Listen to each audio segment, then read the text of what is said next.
नमस्कार, स्वागत है आपका डीडी राजस्थान के खास कार्यक्रम इस हफ्ते विशेष में। मैं हूं आपके साथ अर्निशा डाबले। इस कार्यक्रम में हम आपके लिए लेकर आते हैं प्रदेश भर के अहम किस्से और कहानियां। हर खबरें केवल समस्याएं नहीं बताती, कुछ कहानियां उम्मीद जगाती हैं और आज का ये शो उन्हीं उम्मीदों को सलाम करता है। देश में कहीं बच्चे नई तकनीक से आविष्कार कर रहे हैं तो कहीं भारत के ट्रैक्स पर एक नई रफ्तार दौड़ रही है। तो आइए शुरुआत करते हैं आज की इस कड़ी की।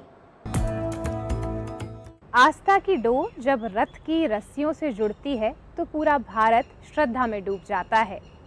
पुरी में होने वाली जगन्नाथ यात्रा केवल एक धार्मिक परंपरा नहीं, परंतु यात्रा की ओर जहां पे भगवान खुद भक्तों के बीच आते हैं। आपको बता दें कि यात्रा केवल पुरी में नहीं परंतु राजस्थान के भी अलग अलग हिस्सों में निकाली गई। तो आइए देखते हैं किस तरह से एकता और श्रद्धा के संगम में लोग डूब गए।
देश के टैक्स इतिहास में 1 जुलाई 2017 बहुत ही अहम मोड़ साबित हुआ। पूरे देश ने स्वीकारा वन नेशन वन टैक्स का सपना। तो आइए देखते हैं किस तरह जीएसटी यानी वस्तु एवं सेवा कर ने व्यापारियों की मुश्किलों को तो आसान किया ही, साथ ही पूरे देश को एक पारदर्शी टैक्स व्यवस्था दी। तो आइए देखते हैं किस तरह जीएसटी के 8 साल का सफर रहा। देश के सबसे बड़े टैक्स रिफॉर्म जीएसटी ने अपने शानदार 8 साल पूरे कर लिए हैं। देश में कारोबार को आसान बनाने की दिशा में एक बड़े कदम के तौर पर 1 जुलाई 2017 में मोदी सरकार ने जीएसटी व्यवस्था की शुरुआत की। इसी के साथ देश में अप्रत्यक्ष कर व्यवस्था को सरल बनाने के लिए 17 से ज्यादा टैक्सेस को एक ही जीएसटी के तहत लाने का काम पूरा किया गया। इसी के साथ जीएसटी ने एक देश एक टैक्स एक बाजार के सपने को भी साकार किया। जीएसटी व्यवस्था केंद्र और राज्यों के बीच सहयोगात्मक संघवाद के साथ साथ स्वस्थ प्रतिस्पर्धा का सबसे बेहतरीन उदाहरण है।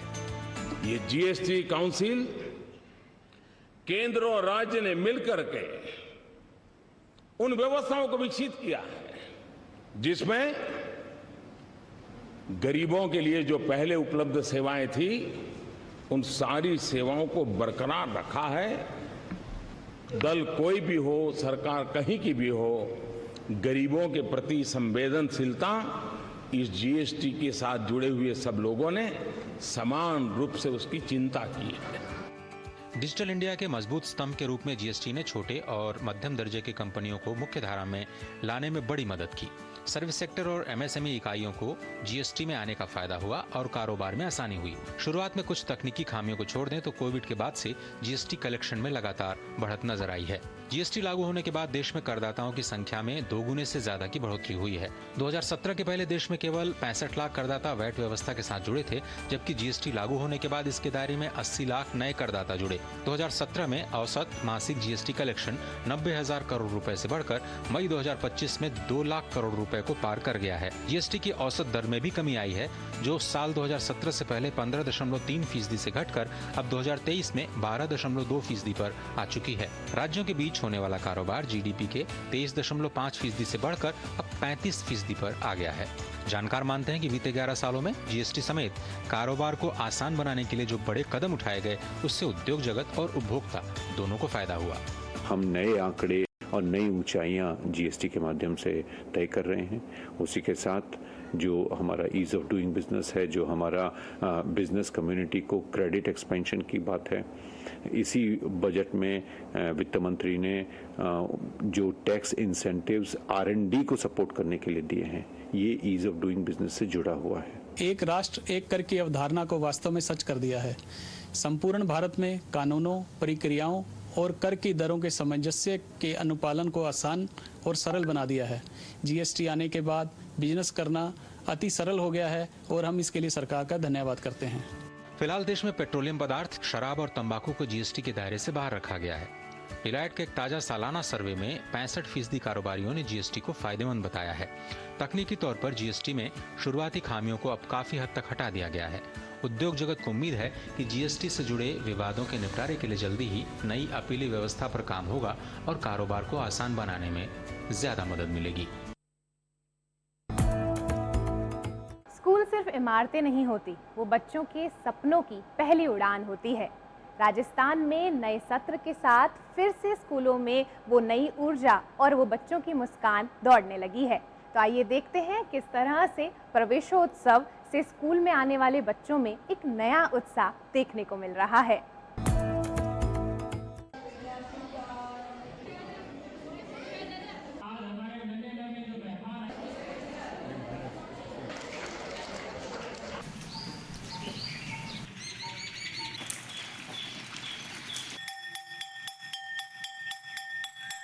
के बच्चों का स्वागत और कुछ प्रचार प्रसार करने की हैसियत से इस कार्यक्रम का आयोजन किया, और इसलिए कि भाई लोगों के मन में राजकीय विद्यालयों के प्रति जो उदासीनता है उसको दूर करने के लिए और राजकीय विद्यालयों की पैठ वापस अभिभावकों में कैसे स्थापित हो सकती है, इस उद्देश्य से हमने इस कार्यक्रम का आयोजन किया है।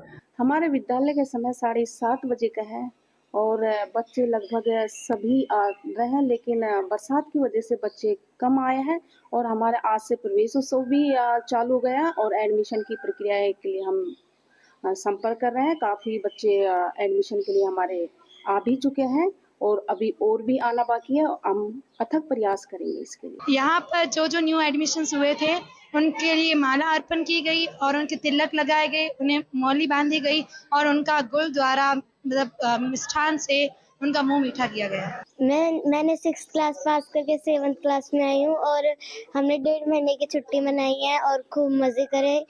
आज हमारे स्कूल का पहला दिन है। आज बारिश हुई थी पर भी हम स्कूल आए। मैं 5वीं कक्षा पास करके आई हूँ, 6ठी कक्षा में आ गई हूँ और मैंने आधे महीने 1.5 महीने की छुट्टी बिताई है। मामा के घूमी हूँ, बहुत मजा किया है। बहुत अच्छा था। इससे ये शिक्षा मिलती है कि हमको अच्छी तरह से पढ़ाई करनी है और अच्छी फील्ड चूज करके कुछ जॉब या बिजनेस करना चाहिए। जब शिक्षक पाठशाला तक सीमित नहीं रहते तो असली बदलाव की शुरुआत होती है। राजस्थान के फलौदी जिले में एक शिक्षकों का समूह सांस्कृतिक विरासत, जागरूकता और पर्यावरण संरक्षण के प्रति एक अनोखी पहल कर रहा है। तो आइए देखते हैं किस तरह से समाज में एक नई चेतना को जन्म दिया जा रहा है।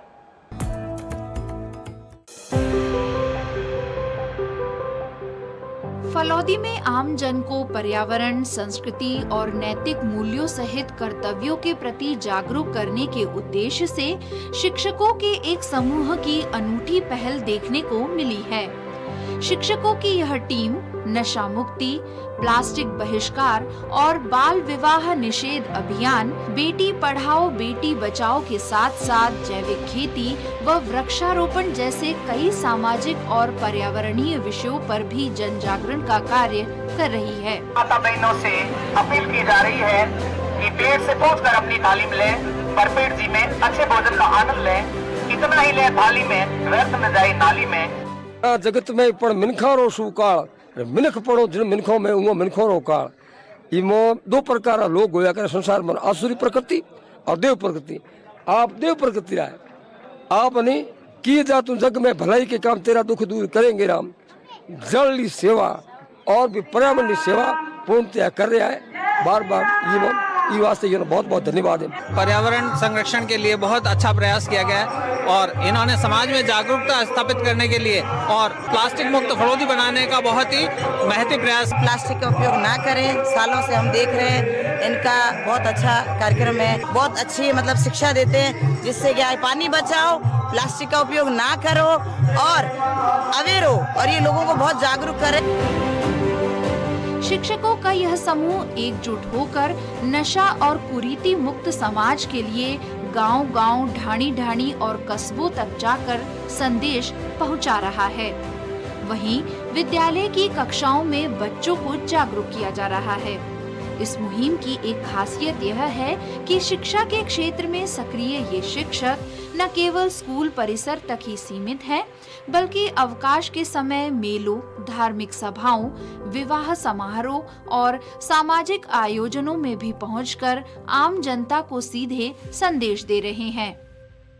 फड़ौदी शिक्षक पर्यावरण टीम जो लंबे समय से नशा मुक्ति, पर्यावरण मुक्त भारत और इस पर कार्य कर रही है और तांबे के लोटों से जल पिला करके गांव-गांव, ढाणी-ढाणी ये संदेश दे रही है कि हर व्यक्ति को नशा छोड़ना चाहिए और ज़्यादा से ज़्यादा वृक्ष लगाएं, ज़्यादा से ज़्यादा बालिका शिक्षा को बढ़ावा दें और नशा मुक्त भारत का संदेश दे रही है। वास्तव में ये धरातल पर काम करते हैं। जब भी कोई काम पड़ता है तो समय निकाल करके और वास्तव में स्वच्छ पानी पिलाने का काम करते हैं और प्लास्टिक मुक्त हो इसके लिए प्रयास के लिए पर्यावरण बचाने का पूरा प्रयास करते रहते हैं। पर्यावरण संरक्षण के लिए और प्लास्टिक मुक्त भारत के लिए जो इन्होंने सपना देखा है उसको साकार करते हैं। हर कार्यक्रम में ये अपने तन मन धन से ये पूर्ण सेवा देते हैं और इनका कार्य वास्तव में जितनी प्रशंसा की जाए वो कम है।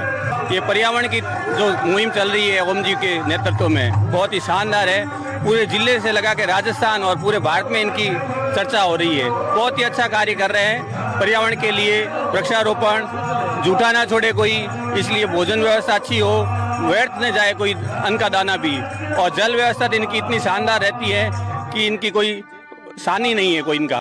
आपको बता दें कि फलौदी से शुरू हुई इस अनूठी पहल ने जिले, संभाग और राजस्थान से बाहर निकलकर दिल्ली, मध्य प्रदेश, हरियाणा, पंजाब सहित अनेक राज्यों में जाकर स्थानीय लोगों को पर्यावरण संरक्षण और सामाजिक सुधार के लिए प्रेरित किया है। वहीं अब तक भारतवर्ष में इस समूह ने 3000 से अधिक कार्यक्रमों के माध्यम से करीब 50,000 से अधिक लोगों को नशे से दूर रहने का संकल्प दिलाया है। ब्यूरो रिपोर्ट, दूरदर्शन समाचार, जयपुर।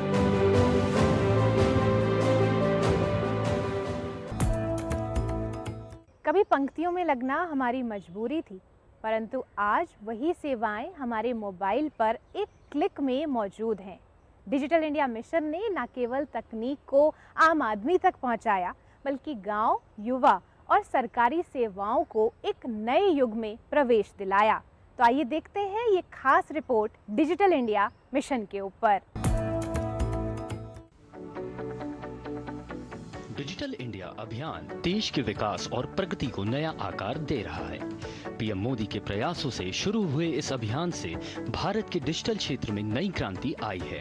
वर्ष 2015 में शुरू हुए डिजिटल क्रांति लगभग हर नीति निर्माण और जन कल्याणकारी योजनाओं के क्रियान्वयन में शामिल हुई हैं। दरअसल पीएम मोदी द्वारा शुरू किए गए इस अभियान का उद्देश्य बेहद सरल था, हर भारतीय के जीवन को आसान बनाने के लिए प्रौद्योगिकी का उपयोग करना। इस अभियान के शुरू होने के बाद भारत डिजिटल क्षेत्र में कई क्रांतिकारी बदलावों का साक्षी बना है। पिछले 10 सालों में भारत के डिजिटल इंडिया अभियान के सफर पर नजर डालें तो साल दर साल इसने कई मील के पत्थर स्थापित किए हैं। भारत के डिजिटल इंडिया अभियान में पिछले 10 वर्षों का सफर में पीएम मोदी ने 2015 में डिजिटल अभियान की शुरुआत की, जिसमें वर्ष 2016 में मनी ऐप के लिए भारत इंटरफेस की शुरुआत की गई। वहीं व्यापार में पारदर्शिता के लिए वर्ष 2017 में जीएसटी को लॉन्च किया गया। वर्ष 2018 पीएम मोदी द्वारा प्रधानमंत्री डिजिटल साक्षरता अभियान की शुरुआत हुई। इलेक्ट्रॉनिक्स के क्षेत्र में राष्ट्रीय नीति की शुरुआत वर्ष 2019 में हुई। स्वास्थ्य के क्षेत्र में पारदर्शिता के लिए आरोग्य सेतु अभियान की शुरुआत की गई। भारतीय भाषाओं को सुगमता से जन जन तक पहुंचाने के लिए वर्ष 2021 में पीएम मोदी द्वारा उमंग की शुरुआत हुई। वर्ष 2022 में राष्ट्रीय भाषा ट्रांसमिशन की शुरुआत की गई। भारत ने वर्ष 2023 में G20 की मेजबानी की। वर्ष 2024 में भारत ने ग्लोबल इंडिया AI समिट का आयोजन किया। देश में जहां 2014 में इंटरनेट कनेक्शन महज 25.15 करोड़ था, वहीं यह आंकड़ा अब 96.96 करोड़ तक पहुंच चुका है। वहीं एक दशक के दौरान 4.74 लाख 5G टावर लगाए गए हैं, जो 99.6% जिलों को कवर करते हैं। डिजी लॉकर के 53.92 करोड़ उपयोगकर्ता हैं। उमंग 23 भाषाओं में 2300 सेवाएं प्रदान करता है। डिजिटल अर्थव्यवस्था ने 2022-23 में सकल घरेलू उत्पाद में 11.74% का योगदान था। वहीं 2024-25 में 13.42% तक पहुंचने का अनुमान है।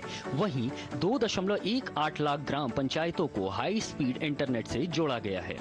पिछले कुछ वर्षों में डिजिटल इंडिया ने पूरे देश में मजबूत डिजिटल बुनियादी ढांचे का निर्माण किया है। मोबाइल कनेक्टिविटी का विस्तार लगभग हर गांव तक पहुंच चुका है। भारत में कुल टेलीफोन कनेक्शन मार्च 2014 में 93.3 करोड़ से बढ़कर अप्रैल 2024 में 120 करोड़ से अधिक हो गए, जबकि टेली घनत्व अक्टूबर 2024 तक 75.23% से बढ़कर 84.49% हो गया।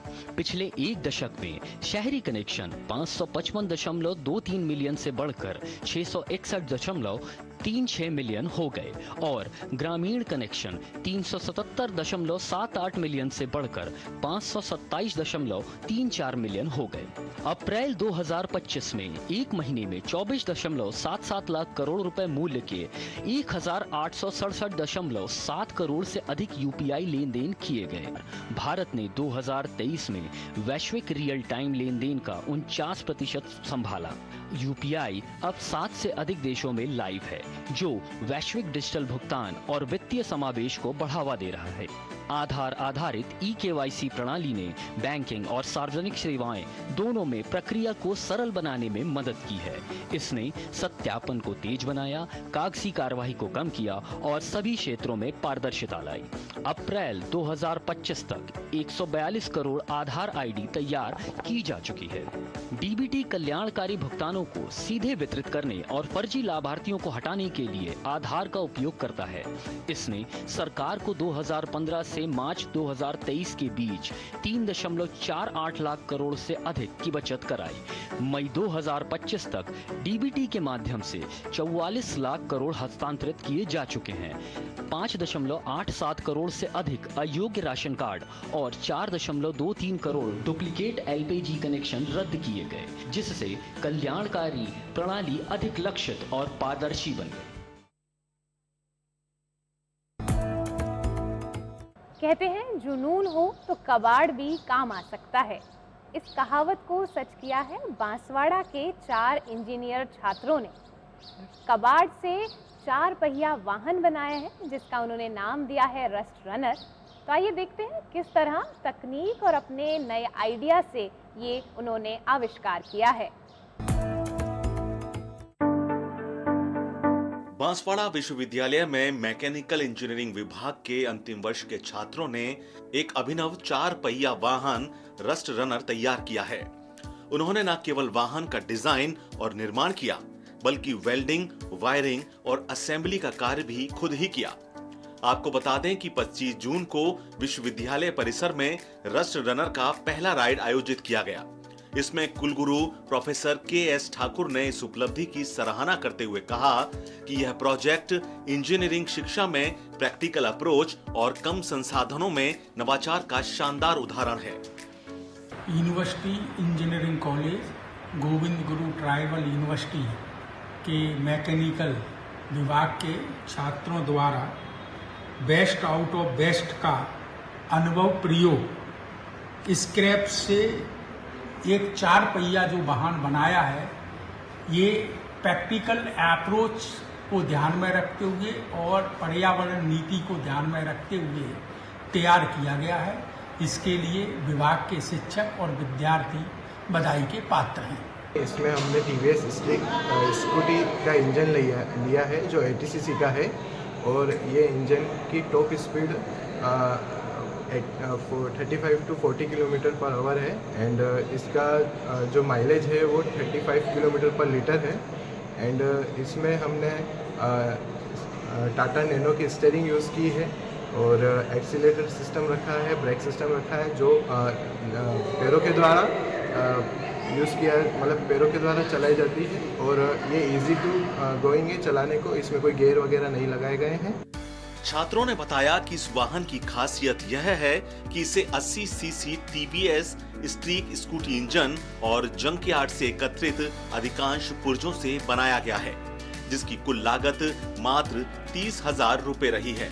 मैंने इस पे वेल्डिंग वर्क्स का काम किया है और थोड़ा बहुत इलेक्ट्रॉनिक्स का भी काम किया है, जिसमें कि इसमें लाइट्स आ गए और इसके बैटरी फिटिंग्स आ गई, वो सब है और वेल्डिंग्स का पूरा काम हमने किया है इसमें और आगे हम इसको सोलर में और इलेक्ट्रिक्स में दूसरी में भी हम कन्वर्ट करेंगे इसको और VC सर ने भी हमको अलग से प्रोत्साहन किया है कि 2 बनाने का, तो हम आगे और सोचेंगे। इसमें मेरा मुख्य योगदान है वो डिज़ाइन को लेकर था कि किस तरह से शुरू करना उसको और अंत तक ले जाना, जिसमें स्टीयरिंग है, इंजन माउंटिंग को लेकर किस तरह से बिठाना है, पूरा बैलेंस से वो करना। और मेरे पास पर्सनल कंप्यूटर PC ना होने के कारण भी मैं सुबह से लेकर शाम तक कॉलेज में बैठा रहता था, जिसमें टीचरों ने काफ़ी प्रोत्साहित किया और बताया कि इससे ऐसे करना वैसे करना। तो फिर मैंने शुरुआत में इसकी चेसिस को लेकर बनाया, इसके बाद में इंजन को ऐसे धीरे धीरे पार्ट टू पार्ट बनाते रहा और काफ़ी दिक्कत भी आई, जैसे सॉफ्टवेयर क्रैश हो गया पूरा यूँ, फिर मुझे रीस्टार्ट भी करना पड़ा, इसी लेकर बार बार बनाना पड़ता था। फिर भी मैं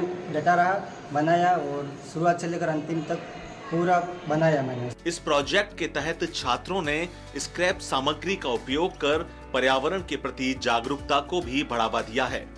यह प्रोजेक्ट इंजीनियरिंग शिक्षा में प्रैक्टिकल अप्रोच और कम संसाधनों में नवाचार का अच्छा उदाहरण रहा है। ब्यूरो रिपोर्ट, दूरदर्शन समाचार, जयपुर।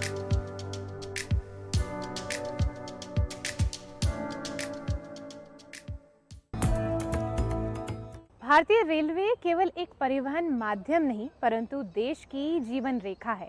भारतीय रेलवे एक और नए दौर से गुजर रही है। 1 जुलाई से यात्रियों की बेहतर सुविधा, सुरक्षा और सफ़र के अनुभव को और सुंदर बनाने के लिए रेलवे द्वारा कई नई पहल की जा रही हैं। तो आइए देखते हैं इस खास रिपोर्ट में उन नई पहलों के बारे में। 1 जुलाई 2025 से भारतीय रेल ने मुसाफिरों को कई तोहफे दिए हैं। उन तोहफों में सबसे प्रमुख है बेहतर और उन्नत चार्टिंग, यानी रेल यात्रियों को ट्रेन के प्रस्थान से 4 घंटे पहले के बजाय 8 घंटे पहले आरक्षण चार्ट तैयार मिलेगा। दिन के 2 बजे से पहले प्रस्थान करने वाली ट्रेनों के लिए चार्ट पिछले दिन ही रात के 9 बजे तैयार होगा। यह कदम प्रतीक्षा सूची टिकट वाले यात्रियों के लिए, खासकर लंबी दूरी या कहें कि दूर दराज के स्थानों से यात्रा करने वाले यात्रियों के लिए यह व्यवस्था फायदा पहुंचाएगी। रेल मंत्रालय ने यह तय किया है, रेल मंत्री जी ने निर्देश दिया है कि ये किया जाए। उसमें ट्रेन के डिपार्चर टाइम के 8 घंटे पहले ही लोगों को ये बता दिया जाएगा, वेट लिस्टेड टिकट यात्रियों को ये बता दिया जाएगा कि उनकी टिकट कंफर्म है नहीं, ताकि स्टेशन से दूर दराज रहने वाले यात्रियों को कोई असुविधा या तकलीफ ना हो। रेलवे आधुनिक यात्री आरक्षण प्रणाली को दिसंबर 2025 तक नया, उन्नत, लचीला और वर्तमान से 10 गुना अधिक सक्षम बनाने जा रही है। नए PRS से प्रति मिनट 1.5 लाख से भी अधिक टिकट बुकिंग की सुविधा मिलेगी, जो वर्तमान PRS में 32,000 टिकट प्रति मिनट से लगभग 5 गुना अधिक होगा। टिकट पूछताछ क्षमता भी 10 गुना बढ़ जाएगी, यानी 4 लाख से 40 लाख प्रति मिनट में जांच संभव हो सकेगी। नया PRS बहुभाषी, यात्री सुविधा के अनुकूल बुकिंग और पूछताछ इंटरफेस से सुसज्जित और पसंदीदा सीट चयन करने से युक्त होगा। आज यदि आप रेलवे पे टिकट बुक करें तो आप 32,000 टिकट प्रति मिनट ही बुक कर पाते हैं और एक नए इस सिस्टम के माध्यम से तकरीबन 1.5 लाख टिकट से भी ज़्यादा प्रति मिनट बन पाएंगे, जो लगभग 5 गुना होगा। ठीक इसी प्रकार से जो क्वेरी करते हैं हम किसी सिस्टम के साथ टिकट बनाने के अलावा, ये जानने के लिए कि इस स्थान से उस स्थान तक कौन सी कितनी ट्रेनें जाती हैं, इसका कितना किराया है, तो वो क्वेरी भी जो है वो 10 गुना ज़्यादा कर पाएगा। भारतीय रेलवे 1 जुलाई 2025 से केवल सत्यापित उपयोगकर्ताओं को ही IRCTC वेबसाइट, मोबाइल ऐप या टिकट खिड़की पर तत्काल टिकट बुक करने की अनुमति देगा। तत्काल बुकिंग के लिए आधार कार्ड पर आधारित OTP आधारित सत्यापन लागू किया जाएगा। तत्काल टिकट बुकिंग के शुरुआती आधे घंटे में केवल यात्री ही टिकट बुक कर पाएंगे। टिकट एजेंट को ये सुविधा आधे घंटे बाद मिलेगी। हम लोगों ने एजेंट की टिकटिंग पर रोक लगा रखी है, यानी कि कोई भी एजेंसी जो है टिकट विंडो खुलने के प्रथम 30 मिनट में, खास करके तत्काल टिकट के मामलों में जो है वह टिकट जारी नहीं कर सकता है। जैसे तत्काल जो है वह 10 बजे खुलता है, तो 10 बजे से लेकर के 10:30 बजे तक या तो PRS का जो हमारा विंडो है वहाँ से टिकट जारी होगा, या जो इंडिविजुअल यूजर है IRCTC का उनके द्वारा टिकट बुक होगा। यानी 1 जुलाई से यात्री सुविधाओं में इजाफे के साथ ही रेलवे ने मुसाफिरों के लिए आधुनिक, सुलभ और पारदर्शी सफर की दिशा में कदम उठाए हैं। आज की इन तमाम कहानियों से एक बात साफ है कि आज का नया भारत सपनों से भरा, संकल्पों से बना और संभावनाओं से आगे बढ़ रहा है। कोई भी देश केवल नीतियों से सफल नहीं बनता, परंतु लोगों की अनेक पहल से आगे बढ़ता है। आपसे फिर मुलाकात होगी नई कहानियों के साथ नए सफर पर। तब तक के लिए मुझे दीजिए इजाजत। नमस्कार।